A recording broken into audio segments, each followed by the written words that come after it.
हाँ बच्चों, इससे पहले आप टाइप ऑफ फंक्शन में one one, many one, onto, into पे बेस्ड जितने भी क्वेश्चंस थे, वो चाहे आसान थे चाहे वो कठिन थे, वो सारे आप कर चुके हैं। वो बोर्ड और कंपटीशन दोनों के लिए इम्पोर्टेंट थे। अब फंक्शन में ही एक टॉपिक बनता है जिसमें नंबर ऑफ फंक्शंस की बात होती है। तो नंबर ऑफ फंक्शंस में आपको सबसे पहले सीखना पड़ता है कि नंबर ऑफ फंक्शंस क्या है, फिर number of one one function कौन से, number of many one function कौन से, नंबर ऑफ इनटू फंक्शंस कौन से, number of one one into functions कौन सी। तो उसमें सबसे पहला है नंबर ऑफ फंक्शंस क्या है। तो कोई फंक्शन अगर ए टू बी डिफाइन है तो हम आपको उसमें सिखाने वाले हैं आज कि आप उसमें नंबर ऑफ फंक्शंस कैसे फाइंड किए। तो चलिए वीडियो स्टार्ट करते हैं। देखिए बेटा, यहाँ पे लिखा भी है find the number of functions.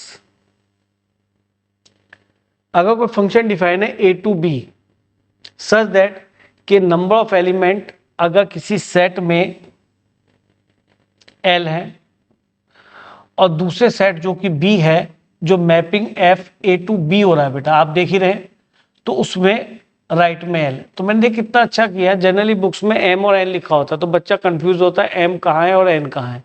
तो मैंने पहले कह दिया कि लेफ्ट वाले में जो सेट ए है इसके अंदर एल नंबर ऑफ एलिमेंट्स है, और जो राइट में सेट है वो सेट जो कि बी है उसके अंदर आर एलिमेंट्स है। एल से मीनिंग क्या है, ये आपके जो number of elements in set ए हैं उनको हम क्या बोल रहे हैं, एल। और ये हमारा बेटा डोमेन में आता है। और जो number elements in set B हैं जिनको हम क्या बोल रहे हैं बेटा यहाँ पे, आर, ये क्या आता है, कोडोमेन। तो जैसा कि बेटा इतना तो सभी स्टूडेंट जानते हैं, अगर कोई function A to B defined है तो उसका मीनिंग ये है कि each element in set A has unique image in set B, यानी कि ए के सारे एलिमेंट्स की इमेज आपको सेट बी में मिलनी चाहिए। दूसरी साथ साथ बात, वो यूनिक भी हो। एक एग्जांपल इसका देता हूं, जैसे कि अगर हम सेट को लेते हैं ए टू बी और यहाँ पे 1 और 2 लिया, तो ये ए बी सी 3 में, तो यहाँ पे मैप दोनों हो गए, दोनों ए पे मैप हो गए। ए की इमेज भी 1 है, 2 की इमेज भी 1 है, ठीक है। या फिर ऐसा भी हो सकता है कि 1 2 और ए बी सी, फिर मैंने एग्जांपल लिया, ये इस पे मैप हो गया, ये इस पे मैप हो गया, सी फ्री रह गए, यहाँ बी और सी फ्री रह गए, ये भी फंक्शन है। ऐसा नहीं कर सकते कि एक एलिमेंट की इमेज 2 बन जाए। जैसा कि अभी डेफिनेशन में मैंने आपको बहुत तरीके से बोला था, ईच एलिमेंट इन सेट ए या इन डोमेन हैज यूनिक इमेज। यहाँ यूनिक इमेज नहीं है, इनकी क्या है, डिफरेंट 2 इमेज हो गई, 1 की इमेज ए भी है, 1 की इमेज बी भी है, ये डिफरेंट एस्पेक्ट है।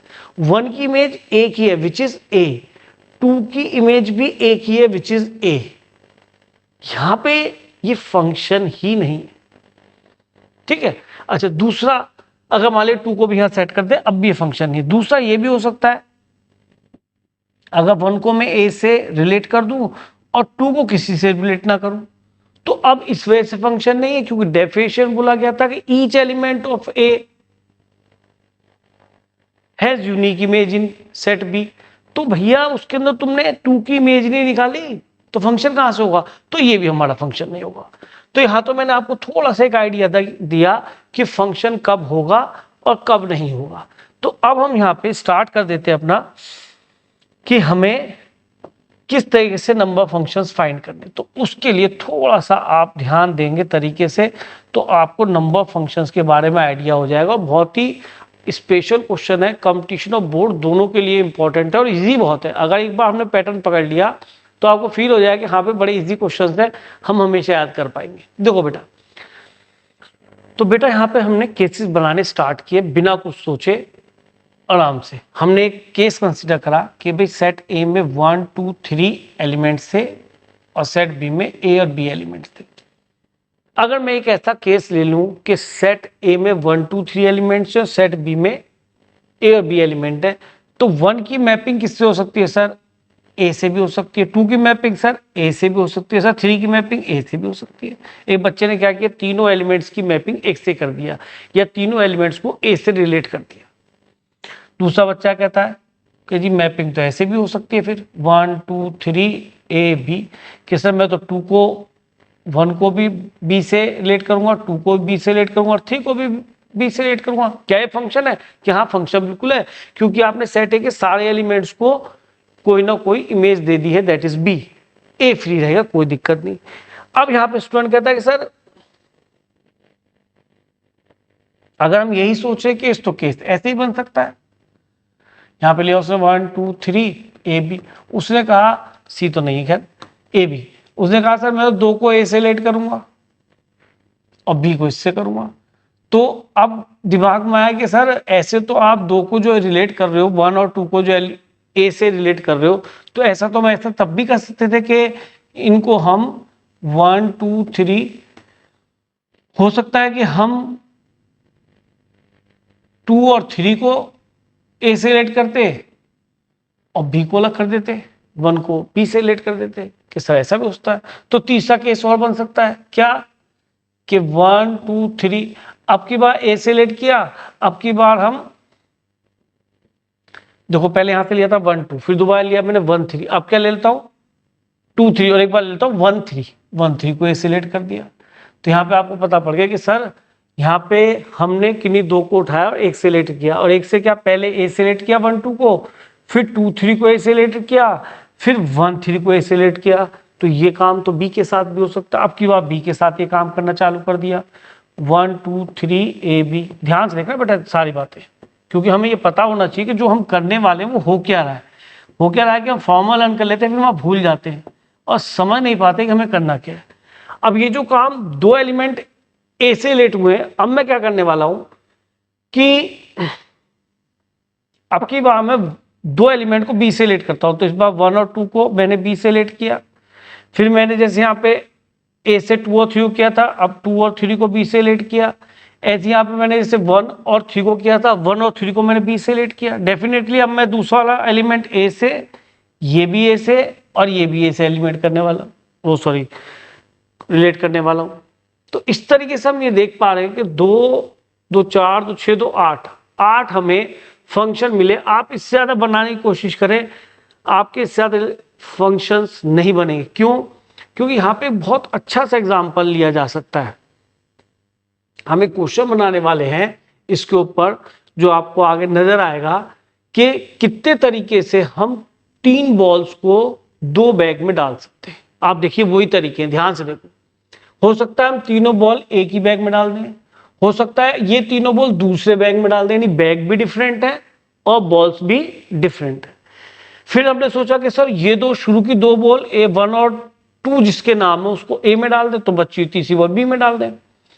हो सकता है कि देखो यहाँ पे हमने एक बैग खाली छोड़ दिया था, यहाँ पे कोई बैग खाली नहीं छूट रहा। हो सकता है हम 2 और 3 बॉल को बैग ए में डालें और 1 को बी में डालें। तो ऐसे ही आप समझ पा रहे हो कि इस तरह से सारे केसेस बन रहे हैं। तो यहाँ पे आप देख रहे हैं कि कई बार ये बैग ए और बी, 2 बैग बी यहाँ पे, वहां पे बैग ए खाली रह गए, खाली रह गए मतलब उनके कोई बॉल नहीं गई। तो टोटल नंबर ऑफ वेज कितने बने कि sir total number of ways तो यहाँ पे 8 नजर आ रहे हैं। अब 8 का मतलब क्या, 2 की पावर 3। तो जैसे हमें पढ़ाया जाता है वो ऐसे पढ़ाया जाता है कि पहली बॉल जो कि 1 2 3 है, इसको बैग में डालने के लिए कितने तरीके होते हैं कि सर 2 बॉल है, अगर पहली बॉल को मैं डालूंगा तो उसमें पास 2 तरीके होंगे, या तो ए में जाए या बी में। अब दूसरी बॉल के भी कितने तरीके होंगे, 2 तरीके होंगे, ए में जाए या बी में। तीसरी बॉल के कितने तरीके होंगे, 2 तरीके होंगे, चाहे ए में जाए चाहे बी में। तो ये हमारा वो 2 की पावर 3, मैंने इसको जनरल कर दिया। इस तरह से 8 रिजल्ट्स आए। अब इन 8 में बहुत ध्यान से देखो, अगर फंक्शन में मैपिंग का आपको आइडिया है तो आप ये देख पा रहे हो, ये मैनी वन मैपिंग है, ये भी मैनी वन है, ये भी मैनी वन है, ये भी मैनी वन है, ये भी मैनी वन है, ये भी मैनी वन, सारी मैनी वन है। 1 1 क्यों नहीं? 1 1 तभी होगी जब सेट बी में एलिमेंट ज्यादा होंगे या फिर बराबर। क्यों? क्योंकि आप खुद सोचो, बॉल वाला जो एग्जांपल आपने लिया है कि अगर आपके पास 3 बॉल है और 2 बैग है और सारी बॉल आपको बैग में डालनी है, तो ऐसा तो हो नहीं सकता कि इस बैग में डल जाए, इसमें तीसरी बॉल कहां जाएगी अगर कोई बैग खाली नहीं रखना। तो 1 1 तो बन ही नहीं पाएगा, क्योंकि एक बॉल तो खाली रह जाएगी। जरा समझने की कोशिश करो। तो मैं यहाँ पे थोड़ा सा ये भी बताना चाह रहा हूँ, 1 1 होगा तो इसको मैनी वन जाना ही पड़ेगा। आपने 1 से रिलेट किया ए, 2 से रिलेट किया बी, 3 से रिलेट किया फिर भी, तो इसको मैनी वन आपको जाना ही पड़ेगा। समझ रहे बात क्या नहीं बेटा? तो ये जनरल तुम्हारा तरीका हुआ कि यहाँ पे अगर लेफ्ट में एलिमेंट आपके 3 है और राइट में आपके एलिमेंट 2 हैं, तो यहाँ पे आएगा बेटा राइट की power left number of functions. दूसरे तरीके से नंबर ऑफ फंक्शंस कोई काउंट करे तो राइट की पावर लेफ्ट, यानी कि राइट में जितने एलिमेंट है उस 2 और लेफ्ट में कितने 3, तो राइट की पावर लेफ्ट कर दो, हमेशा आपका नंबर ऑफ फंक्शंस मिलेगा। तो एक तरीका तो ये जो पीएनसी से इंस्पायर्ड है, नहीं तो आर की पावर एल कर दो। दूसरा तरीका ये हो सकता है, इसको याद करने के लिए आपने रेल सुना होगा जरूर। तो जैसे हम कभी सॉल्यूशन लिखते हैं तो SOLN ये बाद वाला टर्म ऊपर लिख देते हैं, तो आप ऐसे याद कर सकते हैं आर की पावर एल, ये नंबर ऑफ फंक्शंस है सीधे सीधे। आर की पावर एल, आर मतलब number of elements in set codomain, L का मतलब लेफ्ट में, तो ये जो डोमेन में एलिमेंट है, तो आर की पावर एल। आप रेल याद कर लीजिए, रेल को लिखने का तरीका आर की पावर एल। एक तरीका तो ये है। दूसरा तरीका, इधर हमने नंबर ऑफ बॉक्सेस लिए थे, नंबर ऑफ बॉक्सेस, ये भी मैंने आपको तरीका बताया। इधर क्या लेते हैं, नंबर ऑफ बॉल्स लिया था, सही कह रहा हूं नहीं? तो नंबर ऑफ बॉक्सेस है, नंबर ऑफ बॉल्स है, तो यहाँ पे अगर नीचे बॉक्स होगा तभी तो ऊपर से बॉल आके डालोगे यहाँ पे, ठीक है? तो बॉक्स से बॉल, तो number of boxes number of balls, तो नंबर बॉक्स से नीचे आएगा, नंबर बॉल्स ऊपर आएगा। आप देखिए बॉक्स कितने हैं आपके 2 और नंबर ऑफ बॉल्स कितनी है 3, तो 2 की पावर 3, ये भी इससे मैच कर गया। तो मैंने आपको 2 तरीके बता दिए, बॉक्स और यहाँ पे बॉल्स। बॉक्स नीचे होगा, ऊपर से आप बॉल डालेंगे। कंफ्यूज बिल्कुल नहीं होना, समझने की कोशिश करनी है कि लिखने के तो 2 तरीके मैंने बता दिए, लेकिन अगर फंक्शन आप बनाएंगे तो आपको आइडिया होगा कि 2 × 2 × 2 क्यों बना, या आर की पावर एल क्यों बना। हमें याद जो रखना है वो आर की पावर एल याद रखना है, कि राइट में जितने एलिमेंट है उसकी पावर लेफ्ट में जितने एलिमेंट है। या बॉक्स में बॉल डाल रहे हैं तो बॉक्स नीचे है, बॉल उसके ऊपर है। तो इस तरह से हम नंबर ऑफ फंक्शंस फाइंड कर सकते हैं। देखिए मैंने यहाँ पे एक एग्जाम्पल भी समझाने की कोशिश की है कि in how many ways can balls be put into the boxes is equal to number of total functions. ये बात भी ठीक है कि अगर हम, तो बच्चों आपके सामने भी इसी कंसेप्ट को हम ट्री डायग्राम की हेल्प से भी एक्सप्लेन करते हैं, उसको बहुत ध्यान से देखना बेटा, इससे आपके पीएनसी के भी काफी क्वेश्चंस खत्म होते हैं। देखिए बेटा, जैसा कि हमने एग्जांपल लिया था कि हमारे पास कितनी बॉल्स थी बेटा 3, और बैग कितने थे हमारे ए बी, 2 बैग थे, उनके नाम हमने 2 रखे थे ए और बी। तो 3 बॉल थी जिनके नाम 1 2 3 थे, और बैग कितने थे 2 जिनके नाम ए और बी थे। तो हम अगर आपसे कहें कि पहली बॉल को कितने तरीके से रख सकते हैं, कि सर पहली बॉल को आप बैग ए में भी रख सकते हैं, बैग बी में भी रख सकते हैं, तो 2 तरीके हुए कि हाँ सर 2 तरीके लिख लें, यहाँ पे हमें लिख लिए 2 तरीके हो गए। दूसरी बॉल को रखने के कितने तरीके हैं कि सर वही किसी बैग में रख लो, कोई दिक्कत हो ना है, हाँ पर सारी बॉल आपको बैग में रखनी जरूर है। तो दूसरी देखो बैग ऐसे है कि उसमें कितनी बॉल आ सकती है, ये मान के चलो, जब तक वो बता नहीं रहा तब तक बैग ऐसी है उसमें कितनी बॉल आ सकती है। अपनी तरफ से मत सोचना कि सर क्या पता बैग की कैपेसिटी ना हो, अगर नहीं होगी तो बताएगा। तो दूसरी बॉल के लिए कितनी अपॉर्चुनिटी है कि सर वो बैग ए में भी जा सकती है, बैग बी में भी जा सकती है, बैग ए में भी जा सकती है, बैग बी में भी। अब इसके लिए देखो जाए तो एक के साथ 2 तरीके बने, इस एक के साथ भी तो 2 दूनी 4, मल्टीप्लाई क्यों करते हैं समझ में आया। 2 + 2 नहीं है, एक के साथ 2 तरीके। बैग, अगर बॉल पहली बैग ए में चली गई है तो उसके साथ 2 तरीके क्यों आए कि सर बैग, 2 बॉल की बात करें, बैग अगर ए में चली गई है तो दूसरी बॉल को आप ए में भी रख सकते हैं जो कि ये दिख रहा, आप दूसरी बॉल को बी में भी रख सकते हैं जो कि दिख रहा आपको नीचे।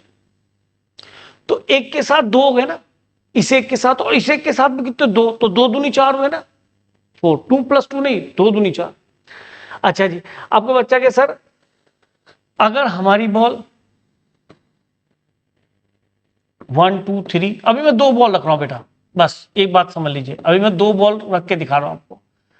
अगर हमारी पहली बॉल बैग बी में चली जाए तो बैग बी में जा सकती है, लेकिन दूसरी बॉल के जाने के कितने तरीके, सर ए में भी जा सकती है, बी में भी, कि सर ए में ले गए दूसरी बॉल को, या फिर बी में ले गए कि सर ठीक है कोई दिक्कत नहीं। ये वो 4 तरीके जो नजर आ रहे हैं आपको, 2 2 4 जो हमारा।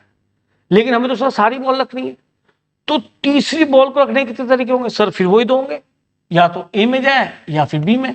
तो ये जो 4 वेज है, हर वे के कितने हो गए, डबल, ट्वाइस हो गए। तो 2 की पावर 3 यानी r की पावर l, यानी r राइट ये लेफ्ट, r की पावर l, या फिर बॉक्स, नंबर बॉक्स कितने की पावर बॉल्स। सीधी सी बात है, आप बॉक्स नीचे होगा, ऊपर से बॉल उसके अंदर डालेंगे। तो ये लर्न करने का तरीका r की पावर l, मैंने सिखाया था रेल। तो रेल को हम शॉर्ट में कैसे लिख सकते हैं, ऐसे r की पावर l, r रेल, तो r की पावर l। तो यहाँ पे राइट में जितने एलिमेंट है उसकी पावर आपको लेफ्ट कर देना है, जो लेफ्ट में एलिमेंट है, सीधा सीधा लिखा। आपको क्या सर, अब आप एक काम करो, ये जो आपने केस बनाया इसके 2 तरीके बना सकते हो, कि इसके 2 तरीके में यहाँ बना रहा हूँ, इसको मैंने यहाँ पे कलर दूसरा ले लेता हूँ और सबके 2 तरीके आपको बना के दिखाता हूँ। तो मैंने यहाँ पे लिया कि सर पहले केस में 1 और 2 दोनों बॉल ए में चली गई थी। अब इसके ये जो पहली बॉल ए में गई और दूसरी बॉल किस में गई बेटा, ए में भी गई, और यहाँ पे ए के मैंने 2 बनाए, इस तरह से पहली बॉल ए में गई और दूसरी बॉल बी में गई, तो दूसरा तरीका बनाया। ठीक है, अब इसके मैं 2 तरीके बना दे रहा हूं। ठीक है, ध्यान देना बेटा, ताकि आपको मैं वो एक्सप्लेन कर पाऊं, बस और कोई रीजन नहीं है, ताकि आप समझ पाए कि हाँ सर ये हो क्या रहा है। 1 2 3 ए बी, इसके मैंने 2 तरीके कंप्लीट कर दिया आपके सामने, बस कॉपी किया है बेटा इनको अभी। अब मैं आपको यहाँ पे एक्सप्लेन करने वाला हुआ क्या। आप देखिए, जब पहली बॉल ए में और दूसरी बॉल ए में गई, तो यानी दोनों बॉल ए में है, दोनों बॉल ए में है, तो तीसरी बॉल 2 तरह जा सकती है, या तो ए में जाए बी में। तो तीसरी बॉल को मैं ए में ले गया, या फिर मैं तीसरी बॉल को, या तीसरी बॉल थी या फिर मैं बी में ले गया। ये तरीका बन गया। कौन सा तरीका तैयार हो गया कि सर आपके ये दोनों तरीके बन चुके। अब देखो, पहली बॉल आपकी ए में गई, दूसरी बॉल आपकी बी में गई। अब तीसरी बॉल को डालने के कितने तरीके होंगे सर, ए और बी 2 तरीके होंगे। तो या तो तीसरी बॉल ए में जाएगी या तीसरी बॉल बी में जाएगी। कि सर ये भी तैयार हो गया कि हाँ। अब मैं इसको एक्सप्लेन करता हूं। अब ये देखिए, पहली बॉल आपकी बी में गई और दूसरी बॉल आपकी ए में गई। पहली बॉल आपकी बी में गई, दूसरी बॉल ए में गई। 2 केस क्यों बनाए कि सर यहाँ पे अभी ये ए और बी में जा सकती है तीसरी बॉल, ये भी ए और बी में। तो इसकी तीसरी बॉल चाहे तो ए में चली जाए। कौन सा केस बन गया, दोनों यहां तक तो गई थी बेटा, ए बी, पहली बॉल बी में गई, दूसरी बॉल ए में गई। तो अगली बॉल हमारी तीसरी वाली ए में भी जा सकती है और बी में भी जा सकती है। ये वाले केस बन गए बेटा। ठीक है, ये वाली हमारी ए में गई और बी में भी जा सकती है। अब इसमें आए, जब हमारी दोनों बॉल पहली भी और दूसरी भी किस में गई, बी में गई, तो अगली बॉल हमारी ए में भी जा सकती है बेटा, अगली बॉल हमारी बी में भी जा सकती है। तो आप यहां देखते हैं, ध्यान से देखो, तीनों की तीनों बॉल एक बैग बी में जा रही है। हाँ सर ये रहा वाला केस। तीनों बॉल बैग ए में जा रही है। हाँ सर ये रहा हमारा वाला केस। क्या 2 बॉल एक बैग में जा रही है? हाँ सर देखो, यहाँ देखो 2 बॉल एक ही बैग में गई है, लेकिन तीसरी बॉल बैग बी में गई है। तो मैंने ट्री डायग्राम से भी आपको यहाँ पे एक्सप्लेन किया, लेकिन समझने की चीज ये है कि हम उसको याद भी करें कि आर की पावर एल, रेल, या फिर याद करें बॉक्स नीचे ऊपर से बॉल डाल रहे हैं। तो इस तरह से हमें नंबर ऑफ फंक्शंस का पूरा आइडिया हो जाएगा। हम कभी नहीं भूलेंगे क्वेश्चन करना कि A to B total number of functions कितने होंगे।